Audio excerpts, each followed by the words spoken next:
All right, so this zoom transition is absolutely insane. I'm sure you've seen it all over the internet, but you probably don't know how to do it, and that's why you're here. Let's jump into DaVinci and I'll show you how to do it. So once we're in DaVinci, this is where all the magic happens. Let me show you how to create this transition.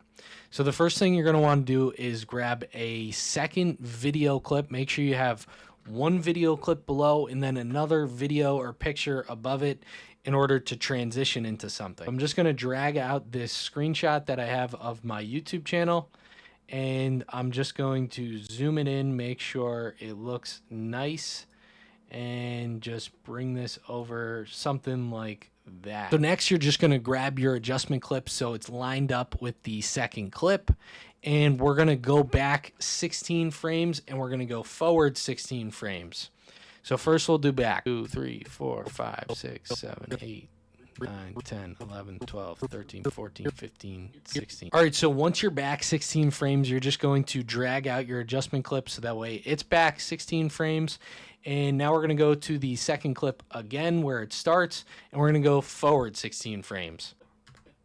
Once you're at the 16th frame forward, we're just going to delete the other half of the adjustment clip. So just get rid of the front side of it. And now we should have a 32 frame adjustment clip.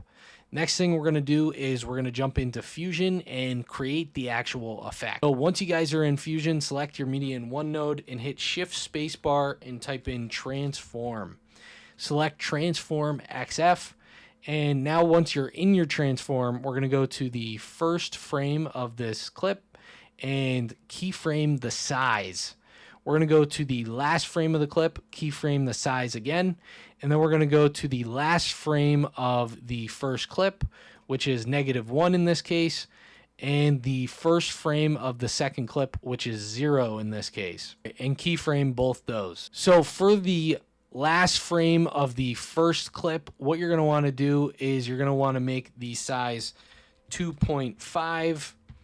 And then for the first frame of the second clip, you're going to make the size 0.25. Right, so now that we got this here, what we're going to want to do, you can see that the outside edges, there's nothing there, and we can't just have a black screen there. So what we're going to do is change the edges in the transform to mirror, and that fixes everything up immediately. Now, the last thing that we're going to do, because the effect's almost done, is we're going to open up the spline tab and make sure all the boxes are checked off for size.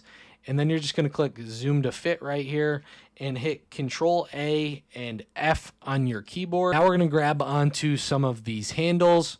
We're going to grab onto this handle right here, just point it straight down.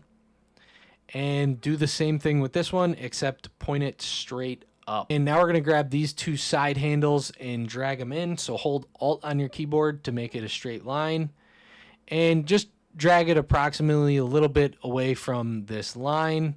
And do the same thing with the other one. All right, so the one last thing that you're going to want to do to turn this clip from good to great is you're going to want to jump into this Transform tab and go over to Settings and turn on motion blur. Make sure to crank up the quality all the way to 10 and the shutter angle all the way up. You can even use the arrow keys up and down on your keyboard to make the number smaller or bigger. Now let's go check out what it looks like. Rob Creates YouTube channel. If we pull it up here real quick, I've got a total of 38 videos at the time of recording this video. I have about 1.3, 1.4 thousand subscribers. Come on, 1.4, 1.3 thousand subscribers. Come on, you guys. We're on the road to 10K subscribers. So if you guys haven't already, make sure you guys smash that like button, smash that subscribe button, and let me know what you guys want to see next time in Davinci Resolve.